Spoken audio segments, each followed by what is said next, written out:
ყოველ ჯერზე როცა შენ თავს დაამცირებ, შენ თავს გალანძღავ, შენ თავს ზიანს მიაყენებ, რა ვიცი, იშიმშილებ, ხელებს დაისერავ. ყოველ ჯერზე გაიხსენე რომ შენი პატარა ვერსია არის შენში. მინდათ ერთი რაღაც პრაქტიკასავით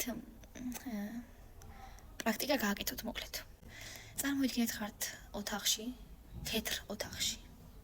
არაფერი არ არის ოთახში. უბრალოდ შენს წინ ხედავ კარებს. გამოაღი კარები.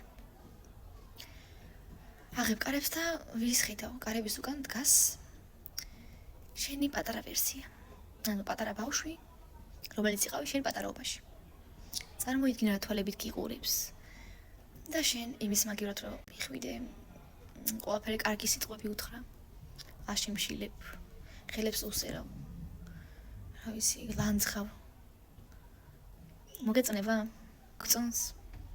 არ მოგწონს ხო ეგ? ეგ ბავშვი დღემდე არის შენში. იმიტომ რომ ყველა ადამიანს ფსიქოლოგიაც მაგას კი ამბობს, რომ ყველა ადამიანს ყავს შიგნით შინაგანი ბავშვი. რაც რაღაც ძალიან გვიხარია, რაღაც ძალიან ისე ვიქცევით, ეს ჩვენი შინაგანი ბავშვი მოქმედებს.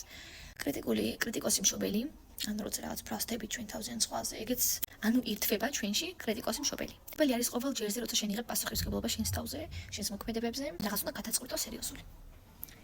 და ის თინეიჯერი გოგონა, არ ვიცი, ყველა სხვა აქ რა. გააჩნია შენი თინეიჯერობა როგორი იყო, ან როგორი არის.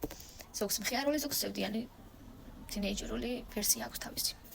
ამიტომაც ხო, რო ამცირებ ზუსტად მაგ პატარა ბავშვს. მოგწონს ეგ? რატო ადგენ ამდენს? იმსახურებს. ამიტომაც ეს გაიხსენეთ ხოლმე, როცა აპირებ შენი თავის დამცირებას.